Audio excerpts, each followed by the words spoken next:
everybody, it's Romania Black, and yeah, we're on episodes 23, 24, and 25 of Kuroko's Basketball. We're at the end of season 1.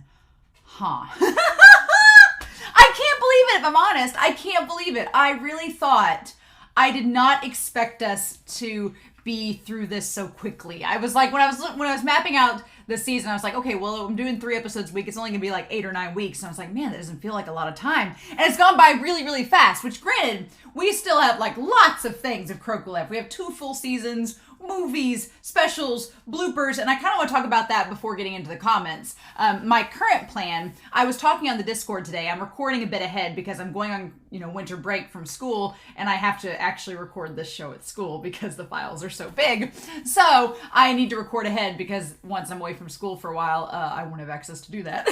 So I'm recording a little bit ahead, but we were talking to the Discord today, and I was like, man, I was trying to map out things after season 1 because I don't want to dive right into season 2. There are things we need to cover in between season 1 and season 2. And plus, we don't want to get done with Kuroko's Basketball that quickly, right? We just started. So after this episode, next week, I'm going to be watching, there's 2 specials. There's one that is a short special. It's kind of, the only thing they've said in the Discord, the truck sent me a link to it and said, it's kind of like a recap, but there is extra stuff in it. And I'm like, okay, good. I hate recaps. I really do. When I was watching Ace of the Diamond, they told me the episodes that were recaps, and I just watched them on my own time, but I didn't react to them because they're recaps. There's nothing new to talk about. We've just watched the episodes, right?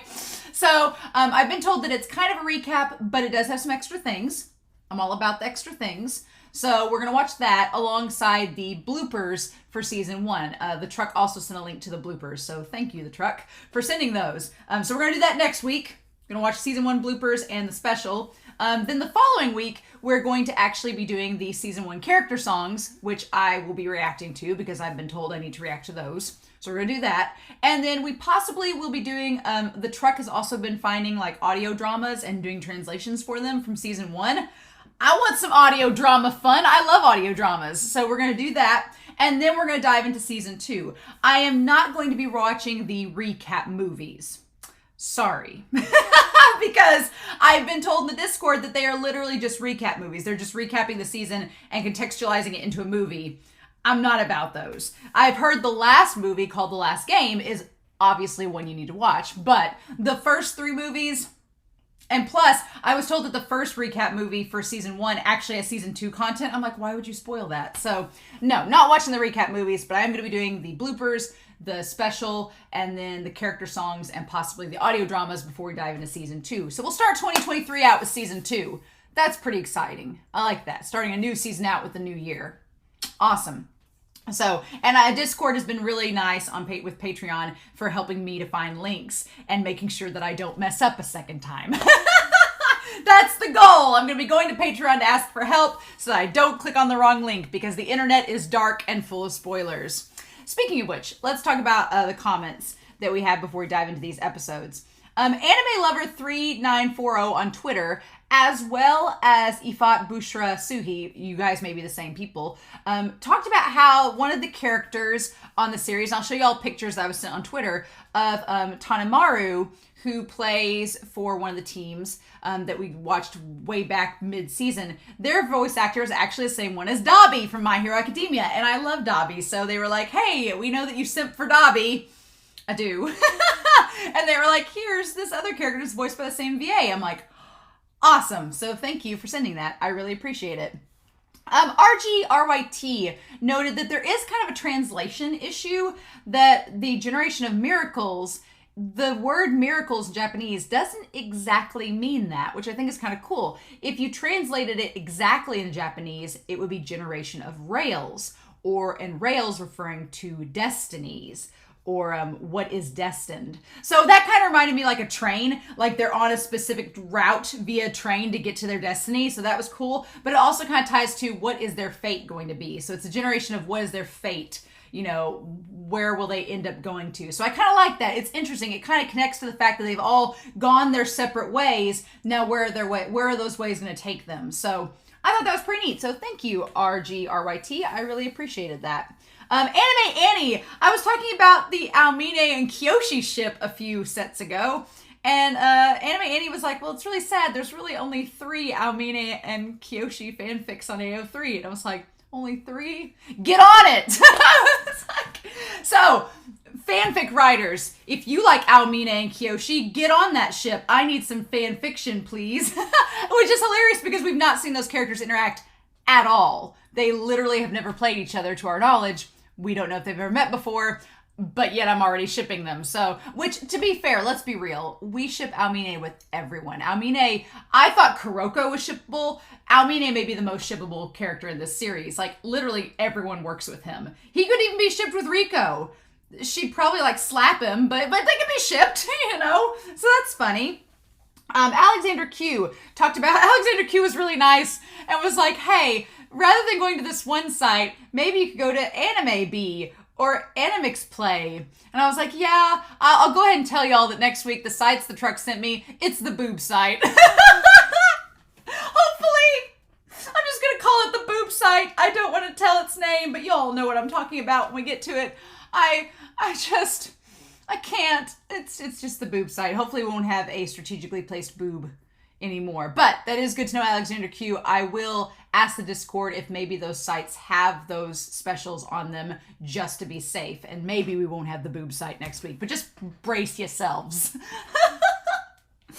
And then Kelsey was talking about on Patreon that Aomine is being pulled in different directions mentally. Yeah, Aomine, he wants to be challenged, but then he doesn't know exactly what to do. He doesn't necessarily like this team, but he just went there for a challenge, and now he's kind of like, eh. And then Momoi is there trying to keep him grounded, but then he's trying to get on with Kuroko, and then there's Kise. And so Aomine is just he's just not mentally stable, which is really sad because we know that he's capable of being stable. He's just in a really rough patch, and I kind of feel bad for him, even though he's a jerk. Momoi, I also like that Kelsey pointed out that it was really nice that Momoi chose to stay with Aomine. She may like Kuroko quite a bit, even though I think it's kind of unrequited. I think Kuroko's like, let's just be friends. And she's like, by friends, you mean we share a ring on our fingers? And he's like, no. But I think that Aomine needing an anchor and Momoi choosing to stay by his side rather than pursue her crush, I think that does speak volumes for her character, that she knew that Aomine needed somebody to help keep him in check, and she's like, I can do this. So I like that a lot. I like that adds to her personality quite a bit to make sure he doesn't self-destruct any further. That's really cool. I appreciate Momoi and her dedication for that. She's growing on me. Red Corpse talked about how Kuroko, we talked about this in the last set, that Kuroko he's going from helping others to helping himself. And I wanted to make note that it seemed, in the OVA that we weren't supposed to watch for season 2, but we did, it seemed like there was a part of that where Kuroko, before he made the first string, he kind of was playing for himself. He was not good, but he was playing for himself. So I'm assuming in season 2, one of the thematic things is going to be Kuroko getting better and playing for himself and not for others. And I feel like that OVA, it'll be fun to go back and rewatch it when I get to that point and see if it connects better. But a part of that could be that it is Kuroko realizing that, hey, before I was playing for myself, I wasn't great, but I was doing it. Now I know what I need to improve on, and maybe I need to go back to start focusing on myself again in order to help the team as a whole.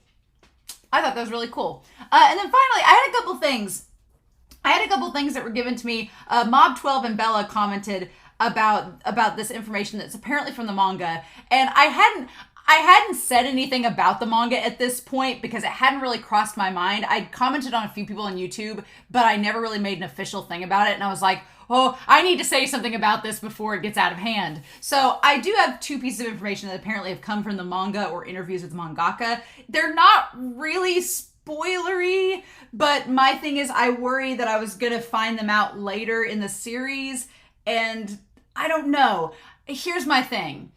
I may decide to react to the fan book. Maybe, if I don't hear enough of it beforehand. But I want to go in when I watch a series, and this goes for anything on my channel at all. When I watch an anime series or a donghua series, I don't want to know any outside info about the characters, about the plot, or about anything with the mangaka that's related to the story until the end of the series. Because I want to go in as blind as possible, I want to make sure that I don't want anything that's outside. If they didn't put it in the anime right now, there's probably a reason for it. And I don't want to know it yet. And I don't want it to influence my thoughts on characters, and I want to keep my reactions as genuine as possible. The other reason is, and Mob 12 and Bella did not mean to spoil. They weren't really meaning to at all. And their comments aren't super spoilery, but I have had people in the past post something and then people on Patreon are like, oh, that's a spoiler. Don't read it, Romania. And then that person's like, oh, I didn't think it was a spoiler. And everybody else is like, it is. And I don't want to risk that, right? Because being spoiled is like my biggest fear as a reactor, as a viewer. That's my biggest fear because it totally just emotionally cuts into me. And I'm like, ah. So I will say, just please don't post anything about the manga or any outside info without spoiler tags. If y'all want to talk amongst yourselves about it, have at it. But please spoiler tag. Please tag it in the comments so that I don't read it. And if you want to bring it up at the end of the series, we could have like a whole live stream. We could have a whole discussion about the extra stuff that wasn't said in the story. I would love that. I just want to avoid the manga stuff for now. But that being said, I was given 2 pieces of information that I was like, well, it's too late now. I can't unsee it. And here's my other thing. I have a very good memory. A very good memory. I will forget names sometimes, but there are aspects of stories that I will remember forever. And I'm afraid that once I see a spoiler, I can't unsee it. I literally can't. It's going to be stuck in my brain. It's there, never to leave. And so it's not like, oh, I just glanced at that, I'll forget about it. No, it's there and it's not going anywhere. And so I'm like, ah. So, the one thing was that apparently Kyoshi and Riko dated once, according to the mangaka. That kind of makes sense because in the last set when she's asking him for advice if they're exes, that kind of makes sense. But it's kind of sad that I know that now because now it's like, I can't really ship them because they're exes. And it's like, eh. And the OT3 is kind of like, I guess, but they're exes, so it can't really be an OT3 anymore. So you see what I'm saying? It kind of like ruined that. And I was like, well, now I don't want to ship it because I know that they're exes and that isn't going to work. So you see, that's kind of the problem with that. And then the other thing is finding out that apparently Matobe is mute. Matobe is mute. Again, that's not been mentioned in the story. He has a voice actor. So why? I mean, it's not really a spoiler, but it's just something that I'm like, I feel like maybe the anime is going to mention that later. And when it does, I won't be surprised because I'll be like, well, someone told me already. So I just don't want that to happen. So please be considerate to me and do not tell me spoilery things. If it's from the manga, pretend the manga doesn't exist, or spoiler tag, pretend that Romania does not understand that the manga exists, and don't tell me any info from it until we get to the end of the series. And then we can talk in the Discord all we want about it. And that'll give us stuff to talk about, but I just don't want to know it right now. Okay? So thank you. But with that being said, I'm really nervous about these episodes because I feel like when I was rewatching, I rewatched episode 22.5 before starting this one. Man, I wanted to go back to the discussion, make sure I didn't miss anything. Kise is not used to losing. When he was first with the Generation Miracles, he was on the Generation Miracles for 2 weeks and instantly jumped up into the first string. He lost against Kagami and Kuroko, but that rocked his world, and that was just a practice game, and it rocked his entire philosophy on life. I feel like he's gonna lose to Aomine, and I feel like it's gonna be really sad, and I feel like Kuroko's gonna have to cheer him up. Because Kuroko or Kagami, or both of them, that OT3 is a thing. So I'm very, very curious. But in any case, I hope you all enjoyed this reaction discussion. It's the last 3 episodes of season 1, and it's a game against Aomine and Kise. What could happen? So, with that being said, we are going to start episode 30, 23, 24, and 25 of Kuroko's Basketball. And we're going to do that here in 3, 2, 1, and let's go.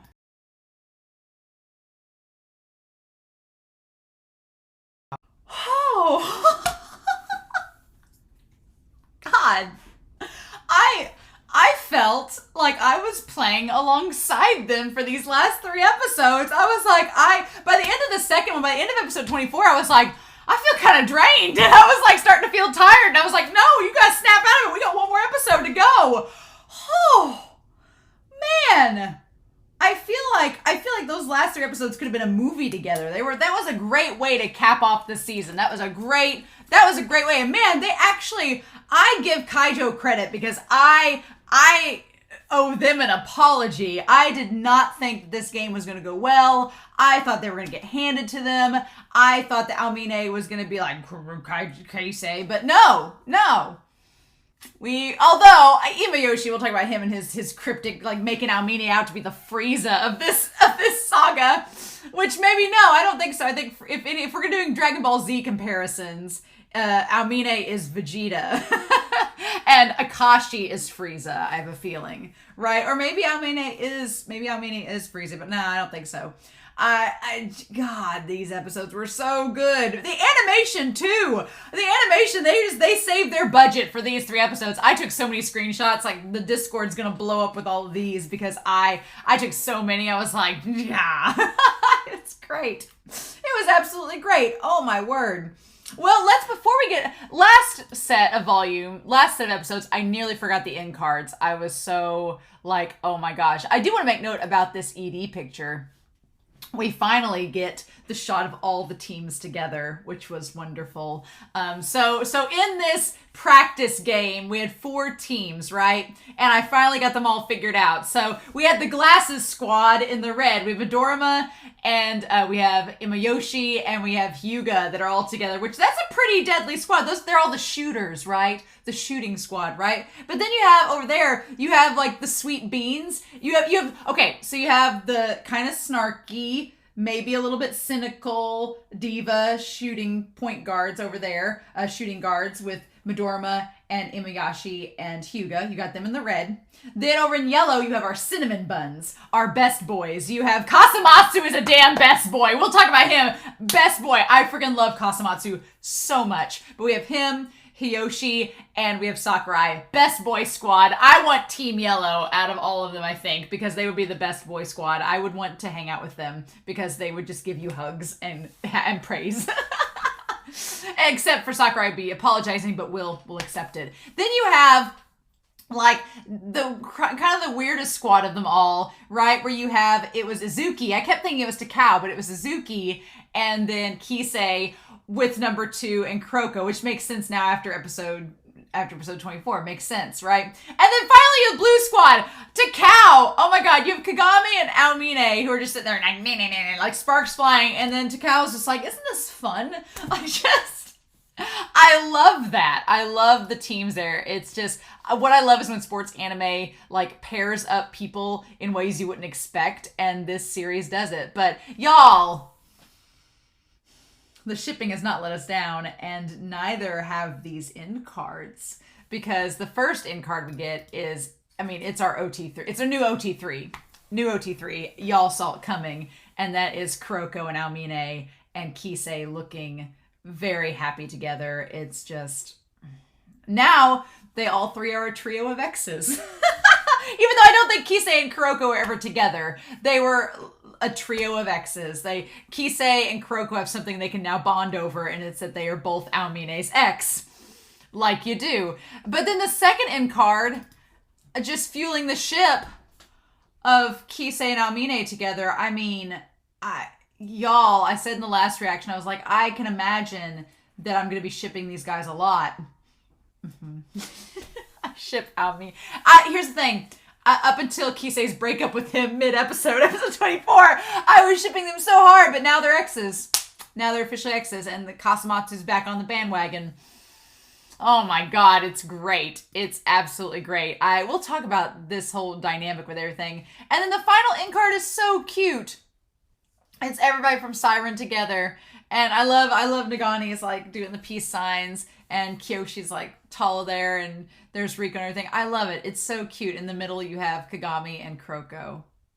So fun. I absolutely love it. Kagami with his weird mantis eyebrows. So, oh my god, we've got a lot to talk about. I took a lot of notes. I actually took notes in episode 25 because I wanted to talk through it. Oh my gosh, I'm gonna miss that OP. I like that OP a lot. I was going back to my notes. I was like, man, I'm gonna miss it. And the ED too. Although the last ED, they give us those shots, that preview of Akashi. Of course, they're going to leave Akashi to be the last one. We may not even get to Akashi in season 2. He may be a season 3 contender if I'm thinking about it. Because I feel like Mura Sakibara. What a name. Mura Sakibara. I feel like he's going to be the season 2 baddie because he's the one that they've previewed, right? And Akashi is conveniently mysterious still. But anyway, so we have our recap where Kuroko has an idea of how to get better and to help the team. We have a Kise flashback that he could copy any sport. I loved Kise's flashback at the start of this, where he talks about that he was just kind of like going with the flow through everything. He was like, I kind of just, I can copy anything. He's a fast learner, as Rico points out. She's like, I like that there's actually a real world application and explanation for their powers. Rico's like, he's just a fast learner. But it's like we amp it up because it's a sports anime. But he can copy any sport. And he talks about how he gets easily bored. Kind of like Aomine. I've noticed that with the Generation of Miracles, there are little threads that connect them all together, and there are little similarities between them all personality-wise and goal-wise and where they come from. And much like Aomine, Kise's like, I just get bored.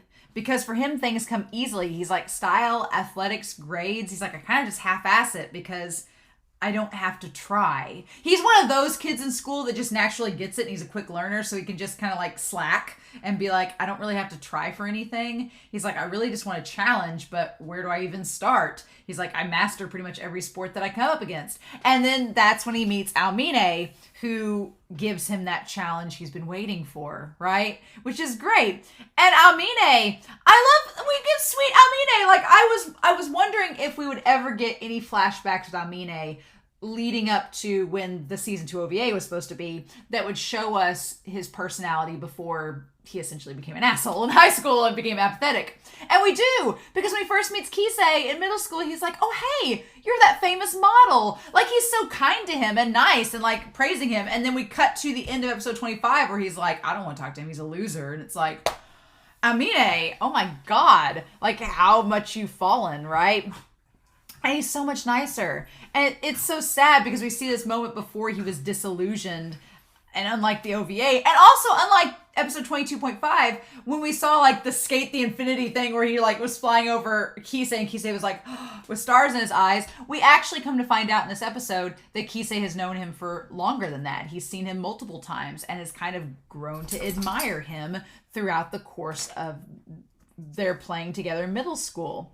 And so I love that. I love that he was inspired in that moment, and that made him want to pursue basketball. He's like, it seems like a challenge, and he's going to inspire me to get better. And it's like, oh.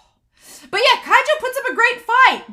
I love that. I love that the Kasamatsu and them were like, we're not going to just hand this to you. We're actually pretty damn good. And I love at one point, Kyoshi's like, how did you beat them? And I love that. Again, I think it's interesting that we've had twice now. They beat Midorima's team and they beat Kise's team. And Kyoshi's like, how'd you do it before? And they were like, we kind of just got lucky, I guess. But no, I really think it's that they didn't let it get to them. And it was everything being new with them. And Huckleberry's going to let me throw this toy the whole time. He was wanting me to throw it while I was reacting. He like kept coming up to me and like tapping my leg. And I was like, no.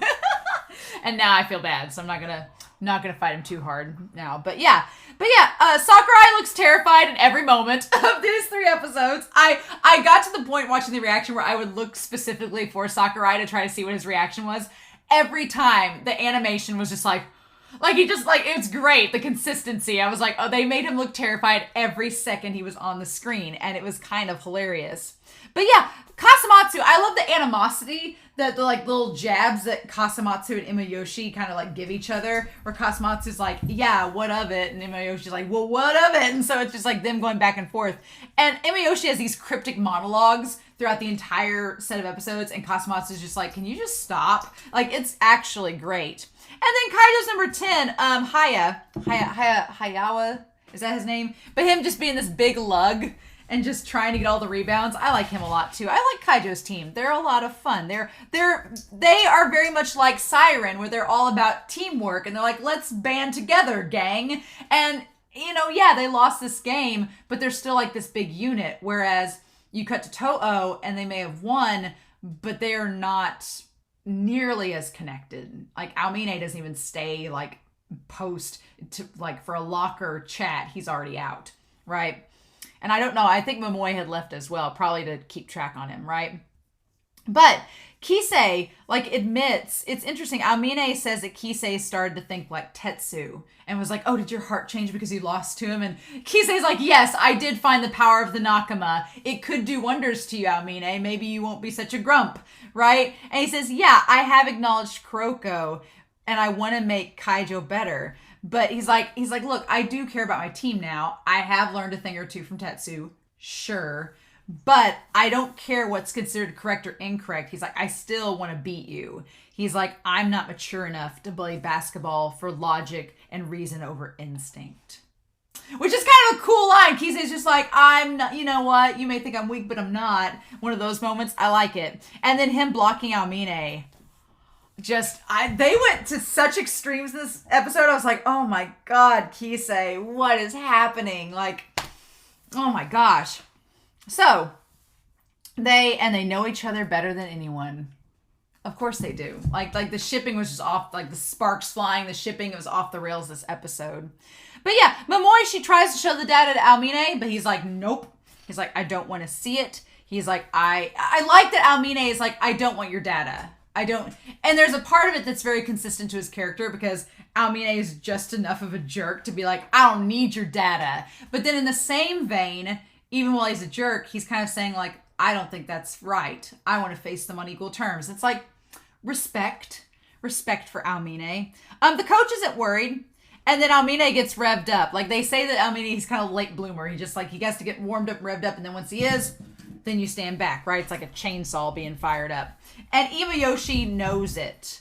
And everyone I will say this. The one thing that was aggravating about these episodes, I put it in my notes here, is like, everything's going fine. And in the first quarter, they're ahead like 18-12. And everybody's like, oh man, Kaijo's already gotten ahead by a super lot. And the moment they tie, they're like, Kaijo's going to lose. Like 1.25 quarters in, I was like, dude, we were in 30 seconds of this game and everyone's minds instantly changed. I'm like, that is one thing, is that the audience sometimes in these episodes, the audience can like change their opinions like on a dime. And you're like, well, let's wait a little bit longer before making any, final decisions and judgments, right?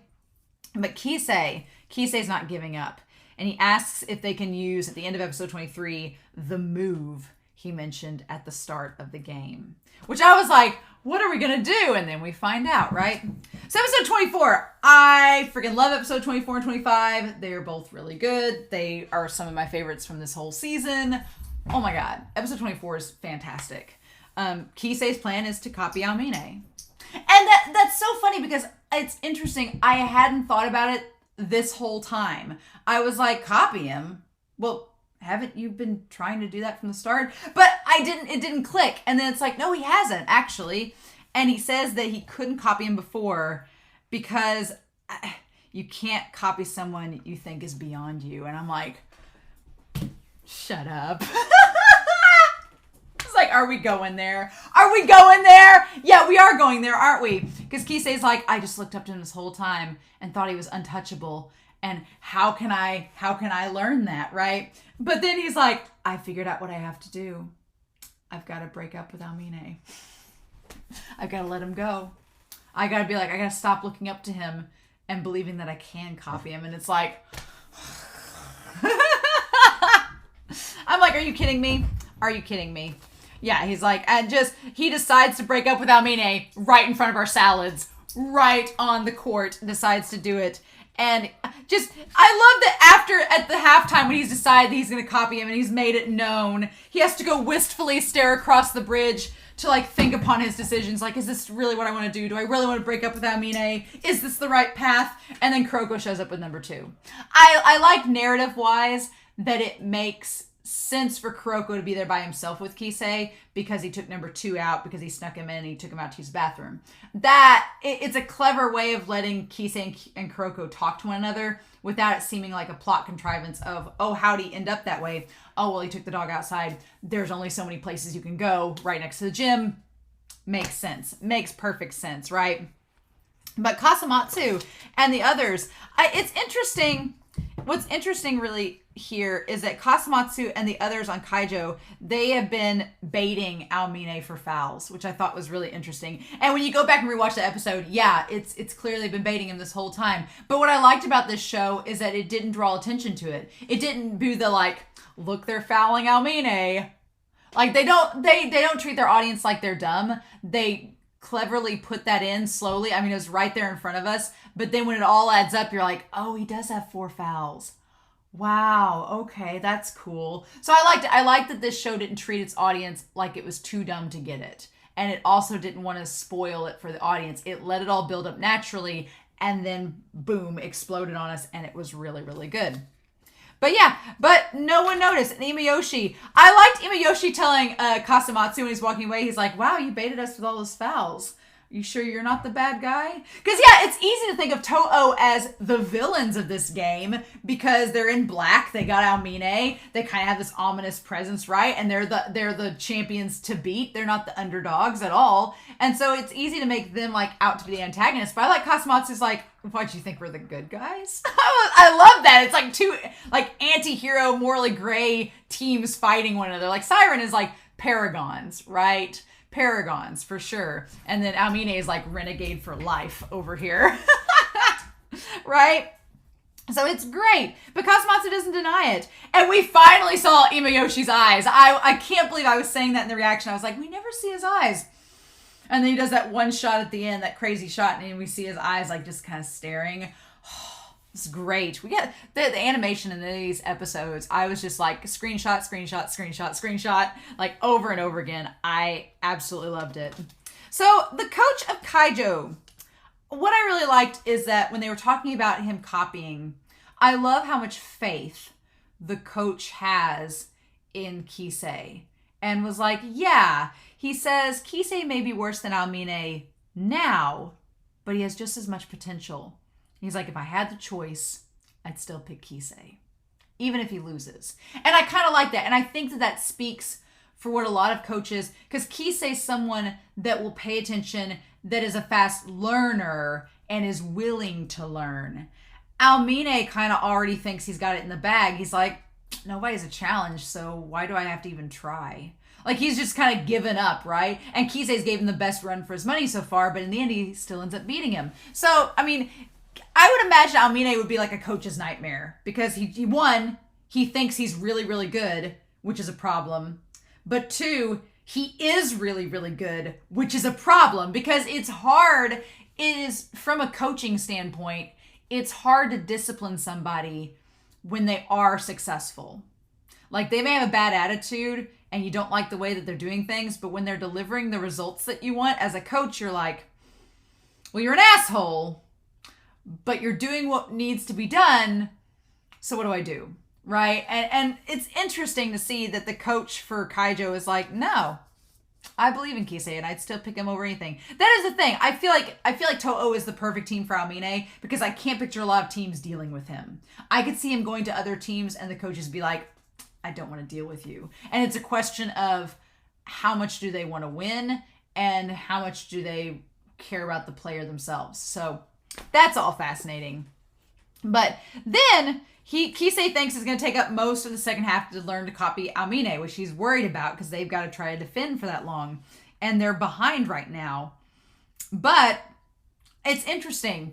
The team, though, is like, well, we'll do what we have to do. And so Kaijo's like, you've got to do this thing? All right, we'll support you. It's curious the differences between Kaijo and the differences that develop in these games between Kaijo and Toho. Because Kaijo in the locker room, they're like, okay, Kise, you got to do this. We'll support you all the way. We got you. You do whatever you got to do. We'll be there backing you up. And you cut over to Toho and Wakamatsu's like, we need to take you out. It's total opposite. And I had to agree with Wakamatsu, like, as far as a plan goes, they're like, he can't copy you if you're not on the court, which it doesn't end up mattering anyway in the end. But I don't think Wakamatsu was wrong to suggest that. But, and Momoe is like, well, you know, we're figuring it out, so we can work through this. And Aomine is like, Kise can't beat me just by copying. And you could tell that Momoe is worried about Aomine and his mental state throughout all of this, right? And then we get to the bridge, where Kise and Kuroko are hanging out. And Kise asks Kuroko who he thinks is going to win. And Kuroko's like, I don't know. He's like, as long as you don't give up, I think it's anybody's game. He's like, just whatever you think you're doing. And I like that Kise's like, well, you know what? I used to say that I would win all the time, but now I kind of like not knowing whether I'm going to win or not. It's like, oh, I like Kise's accepting the challenge, and he's accepting the possibility that maybe they won't win. And is that okay or not? Because they've come from a team in middle school where losing wasn't an option. And Kise's now like, we might lose, but I think I'm going to be okay with it. Like, I think Kise, even though he cries at the end, and I think he comes to terms with it, and he's like, no, okay, we'll still be a team and we'll still move on. And that's such growth for him, right? I think the same thing's with Midorima. Midorima still moves on even after they lose. So I think it's a sign of growth. What's curious is this series, in most sports anime, it's like, well, we've got to keep going until we win, and then we'll figure out what to do afterwards. And in this series, it's like, we keep going till we lose, and then we figure out what to do afterwards. So it's like taking the winner mentality and being like, well, how do we handle losing if we've been a constant winner this whole time? How are we going to handle if we lose? And that's rather interesting. So from there, Kuroko says he's not sure himself, and I love that Kuroko, when he's fired up throughout all these episodes, he's just like, my blood is boiling. I'm like, we'll talk about it with episode 25. But Kise being so dead-eyed as he learns. And it's so creepy how he's just like, we do this, we do this, we do this. He's almost like a zombie. He's just like in learn mode, and like he's cramming for a test. And it's like, it's kind of scary. And Imayoshi tells Wakamatsu that he got goosebumps the first time he played against Aomine, and he's getting those with Kise. And it's like, I love it. But yeah, went against Kise for the first time against Aomine. And I love that, man, the animation just goes all out with Kise versus Aomine. Also, speaking of animation, this referee in these games was the most animated referee in anything I've ever seen. Like, they dropped a good chunk of coin to get that animation on that referee just solid, smooth, and fluid. It was bizarre. I was like, they really like animating this ref. All right. And Aomine, man, as soon as they start to catch up, though, and Aomine just throws the ball, like, as soon as he gets the ball, he just throws it and dunks it. And it's like, what? I'm like, chills, such chills. But yeah, third quarter is where we're ending episode 24 at, and it's just so wild. Number 10, Haya, he's good at rebounding for Kaijo. I like his character a lot. And then Moriyama, I like as they're walking away, Moriyama's like, okay, Kise, we're going to stay by your side, so don't worry. But if you want to make it up to us, organize a mixer and bring all the girls. And I love that Kise's just like, girls, yeah. I'll invite girls, sure. It's great. And he makes him to keep this promise. And so, and I also like that Moriyama and Kasamatsu are like, look, Kise, I know you're used to you guys all doing it all yourselves, but you can rely on your teammates. It's okay. And Aomine is going to make fun of him for that later, but I like that message, right? So all the looks, everything with Kise and his facial expressions in this episode were amazing. And then I like he finally zooms past Aomine and but Aomine, I love, he finally gets past him and everything, and Aomine gets his fourth foul. And his reaction in that moment, that's such a crazy moment, because Aomine is like, okay, well, he got past me. He's not as good as me, but he's still copying me, and that's frustrating. But then he gets pissed looking around because he sees that, like, Momoe's concerned. He's like, why is she concerned? Why does my teammates look panicked? Why are they worried? Just because he can copy me doesn't mean we're going to lose. And I feel like Aomine gets so mad because he thinks they're all feeling sorry for him. And he's like, don't feel sorry for me. The game's not over. And I'm like, props to Aomine for not letting it get to him whatsoever. I was just like, oh my god. And then episode 25, just like Midorima, Aomine wants all the balls to himself in the fourth quarter. What's curious is that we see this happen twice this season. We see both Aomine and Midorima do the same move. Midorima, it doesn't work, and for Aomine it does. And I think that the difference is Aomine was by himself against Kise by himself, and Midorima was against both Kagami, and Kuroko. And Kagami, what's curious about Midorima looking back now is that Midorima lost because he had faith in someone else. He had faith that Kagami would jump, and that's what made him hesitate, right? It ended up backfiring because Kuroko read him, but that was what he had the whole time, right? So he had faith in Kagami, and that led to his downfall.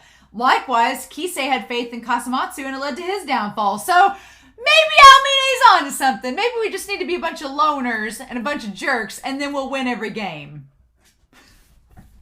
Which I feel like Aomine is both kind of a loner and a jerk, and I feel like old Mura Sakibara is going to be a loner, and then Akashi's going to be a jerk.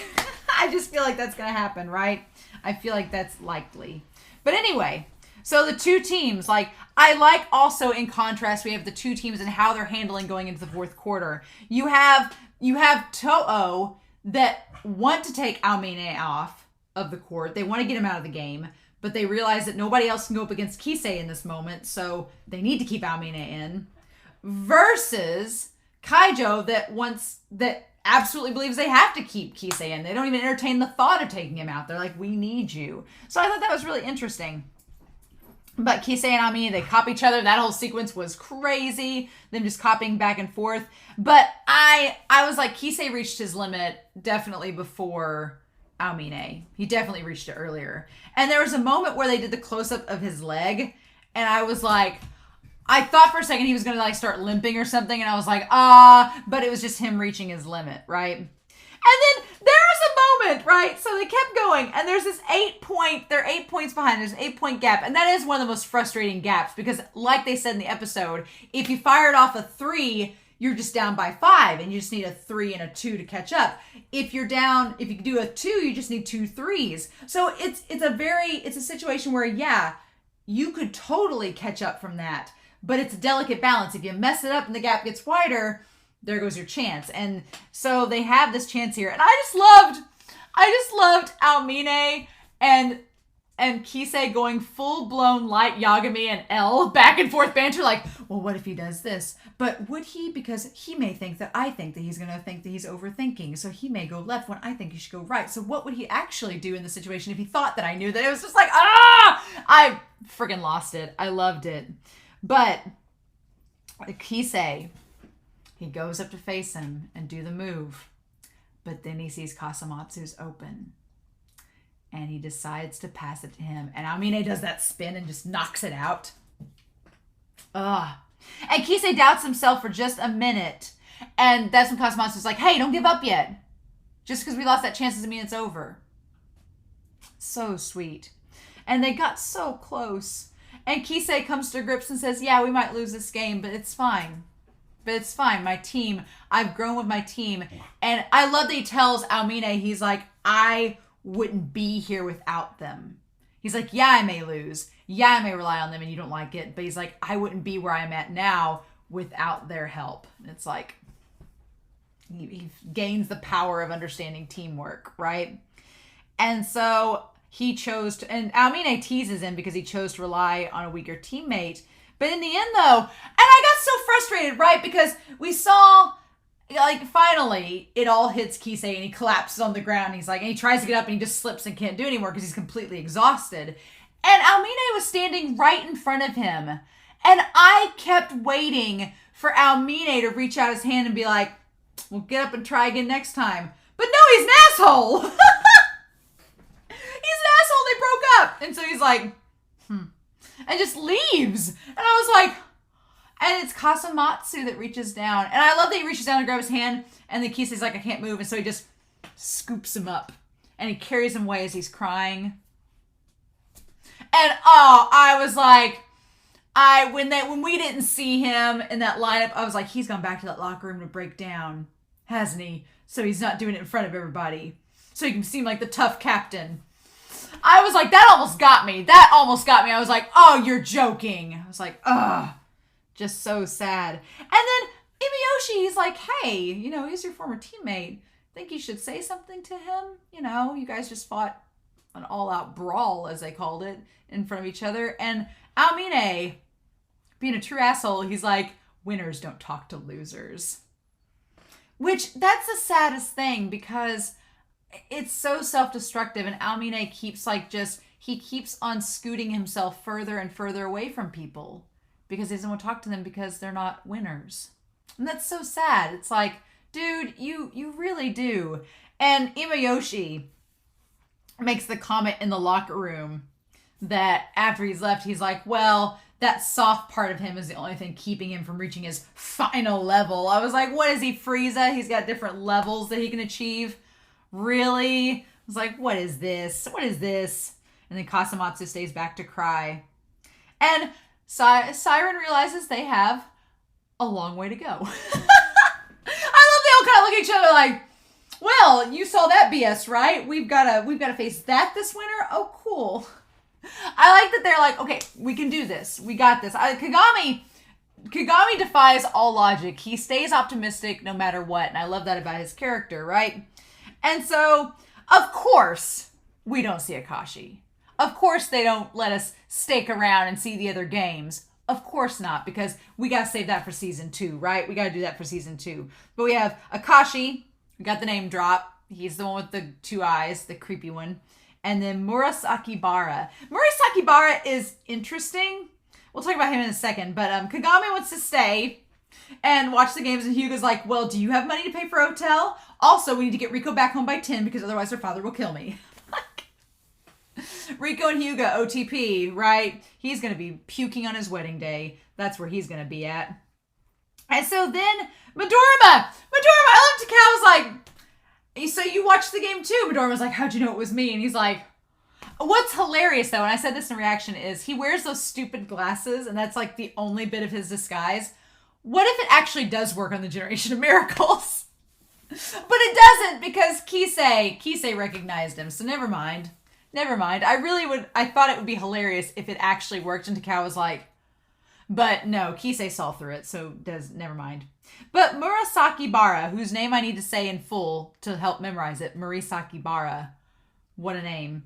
He seems so aloof. He doesn't know where he is. He's like, I don't even want to play basketball. I'm just sitting here eating. I'm like, I feel like he's one of those characters based on this interaction we've seen in this episode. I wonder if he's like a sloth and he just, when he's not playing basketball, he's just like a flat line. And then when he is playing basketball, he's ridiculous. That's what I'm imagining. But I also want to make note that so far in this season and in the flashback of season 2's OVA, Matsuibara and Akashi have not really played with the other Generation Miracles. Like, Midorima's there a few times, but mainly Amine, Kuroko, and Kise have all played together. And then Midorima shows up and is there. But Murasaki Bara, see, I need to say Murasaki Bara, he's rarely shown with them, and Akashi is barely there. So that's interesting. And then we cut to the locker room, and Murasaki Bara is by himself there. So it's like, it's curious. He's a loner, right? And so then, of course, I love that the whole gang meets up at the end and they're like, we're missing Kuroko and Kagami. Wonder where they could be. And we cut to them on the court playing. And I love that, like, that quiet intensity with Kuroko whenever Kagami said, doesn't it get your blood boiling watching them? And Kuroko's like, every time. It's like, I love that we're slowly getting like Kuroko coming out of his shell and being more emotional. It's like, oh my gosh. But Kagami, I love that Kagami is like, all right. He's like, I'm ready. He's like, I just want to play them now. He's like, I want to get better so that we can fight them. He's like, this winter, we're going to go to war. And I love that we see like Kuroko and Kagami smiling. I'm like, their support for each other is chef's kiss. Absolute chef's kiss. So I like the timing of this. I'm actually timing it out to where I will be watching season 2 throughout the winter. So the Winter Cup. It's kind of amazing, right? I talked about at the end of the reaction that we have 7 deadly sins. And I wondered if those could apply to the Generation of Miracles. So we have envy, we have pride, we have lust, we have wrath, we have sloth, we have envy, pride, lust, wrath, sloth. Trying to think, what are the other ones? Is it... Oh my gosh. I feel so bad not knowing what the other two are. Gluttony. Gluttony is one. Gluttony, pride, envy, and greed. Right. Greed or avarice. So we have the 7 deadly sins there. And then we have Akashi. We have Matt, Murasaki Bara. Murasaki Bara, I'm going to go ahead and say is gluttony. Because he eats all the food all the time. So I'm going to say he's gluttony. And then we have Kise. We have Aomine. We have Kuroko. Midorima. And we have Momoe. I'm going to include Momoe and Kuroko because they're the 6th and 7th generation miracles. Right? Okay. So Murray Sakibara is definitely gluttony. For sure. We have sloth. Or maybe he's sloth. But, I still think he's gluttony, though. Because he eats all the food. So I'm still going to say gluttony. All right. Let's see here. And then lust and pride and envy, wrath, sloth, and greed. I'm wondering if envy, let's see here, if envy would be, maybe sloth could go to Midorima. Yeah, let's give sloth to Midorima. Because, I'm going to say sloth to Midorima because he does practice, but he also, it's interesting, he does practice, but then, or maybe sloth could go to Kuroko. Because sloth, I was going to say to Midorima because he doesn't really have to practice. He just kind of is like, eh. But that could go to Kise too. I'm going to give wrath to Akashi. I just don't know. I just feel like wrath needs to go to Akashi. And I'm actually going to give, well, it's interesting. Or would wrath go to Aomine? This is actually harder than I thought, trying to figure these out of where we think they would place them. It could go to either one. Envy. You could give envy to Kuroko because he's a shadow. Give envy to Kuroko. Sure. I guess we could give greed to Momoe because she wants to get... You greed to Momoe because she wants to get all of the... Or, but greed could go to Kise too because he wants to copy all the moves and take them as his own. Yeah, we're going to say greed is Kise because he takes all the powers. Right? Okay. Do that. Momoe's could be lust, and I don't say that because she's a female character, but because she wants to get information on all of the players. She wants to lust after all that information to know the most about them. So we're gonna tie that with it. So that leaves pride. That leaves pride and envy and sloth. Because if we give wrath to Akashi, okay. So then greed, gluttony, wrath, lust, we have basically pride and sloth left. I guess, I don't know if I want to give Midorima sloth or if I want to give Midorima pride, but then where would we put envy? Because Aomine is not envious. I wonder if we could give envy to Akashi, because if my theory, let's do that. We'll give envy to Akashi, because if my theory about Akashi wanting to know everyone's powers, maybe that could be it, that he wanted their powers, but maybe that he doesn't have any other power of his own. I don't know. And then Kuroko, we'll give Kuroko sloth, we'll give Aomine wrath, and Midorima pride. Okay, so after that long-winded ramble of trying to figure these out, I've got down Akashi envy. We're going to put these down here. I'm going to put them up here for now. And then at the end of season 2, we're going to regroup and see if the 7 deadly sins applies in a different way, if I've changed my mind. So I have Akashi envy, Murasaki Bara is gluttony, Kise's greed, Aomine is wrath, Kuroko sloth, Midorima is pride, and Momo is lust. And we're just going to leave that as it is now. And then in season 2, we'll deduce how if it's changed. But man, these episodes, they're so fast-paced. So fast-paced. There was so much going on. Just... And there was a lot that there wasn't really things to talk about because it was just them copying each other. But I do like, one, that Kise has become comfortable with Kaijo and recognized it as his team. And that it's a team. And that he's with them. That's really sweet. I like that a lot. But not only that, But there's also the fact that Kuroko and Kagami at the very end of this episode set, I love that Kagami's like, we're going to do our basketball. No, me and you's basketball. And it's like, it's so, we've had lots of ships. So this season we've had lots of ships, like 40 ships and OT3s. But sadly, it looks like the ship of Aomine and Kise has been stranded ashore. Will it set sail again in season 2? Who knows? Kagami and Kuroko are doing great, though. They're having a great time. They are clearly excelling in their shipping as well. And then I'm very, very, very curious about Murasaki Bara and Akashi and seeing them in the next season. So, really exciting stuff, right? These episodes were wonderful. I loved them, but I'm going to be honest. I'm tired. I've never watched a series of 3 sports anime episodes where I was just like, okay, I'm done. I gotta go to bed now.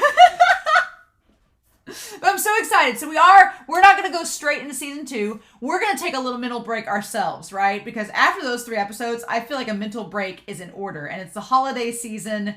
We're going to gear up our own for the Winter Cup, get ready ourselves. So next week, there is a special that's kind of a recap. It's got some new footage in it. We're going to watch that as well as the bloopers for season 1. I've heard they're hilarious. I'm really excited. And then the week after that, we're going to listen to the character songs from season 1. Somebody in the Discord is getting me that list together. That's exciting. And then we may start the new year with the audio drama for season 1. And if not, then we'll start season 2. So it's either going to be the first week of January or the second that we'll start season 2. But I'm really excited because timing, y'all! We're going to start the Winter Cup in the middle of winter. Thematic. So, in any case, I hope you enjoyed this reaction and discussion. I really enjoyed it. But yeah, I'm excited to see what's going to happen in season 2. But we got some fun stuff to wrap up with season 1 first. So let's do that. But in the meantime, I hope you all have a wonderful week. Please stay safe. Take care. And yeah, I'll be back very soon with more Kuroko's basketball. Bye.